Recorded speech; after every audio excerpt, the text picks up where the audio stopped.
and OpenAI announces, hey, we've reached a deal with AMD. And For what? We're going to buy billions of dollars of AMD chips. And in turn, AMD is going to give us some basically free stock. And to be clear, AMD and Nvidia directly compete in this space. Obviously, because Yes. OpenAI is the one purchasing. But AMD and Nvidia compete explicitly and directly in the AI semiconductor space, as well as the gaming industry. Like everywhere in their businesses, they compete. Yes, but now obviously, OpenAI has said that they will, buy these chips, but it's basically coming at the cost of the equity that OpenAI is receiving in the event that they meet certain milestones for purchase.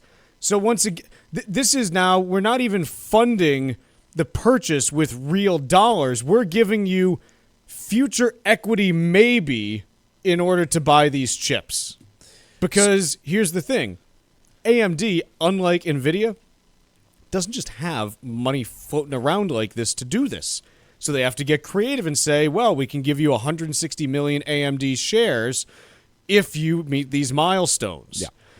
Which also means that basically what ended up happening here is OpenAI took Nvidia's money and said, let's go buy some AMD stuff with it. Right. So the stab in the back part was Nvidia funding OpenAI, who turned around and specifically bought products from their direct competitor. They're really only major competitor in this space. I guess Broadcom too, but really one of their major competitors in this space, using Nvidia's cash. So there's the stab in the back part. The snake eating itself part is most of this is not being actually financed with cash. It's just all their own money sloshing back and forth. Shares going back and forth and no new value creation out of any of it. So that part is concerning. The part that I meant about collusion and what's really going on here, I think this is probably a little bit too conspiracy theory, so I shouldn't really... I'll voice it anyway. NVIDIA would never be able to buy AMD.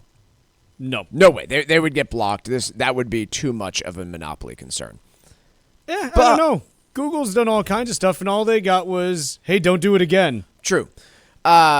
So what might be a roundabout way of doing so? Well, let's buy one of our biggest customers, and then maybe they will take a stake in our largest competitor here. It's not going to put them out of business, but at least we have some equity in our biggest competitor here now.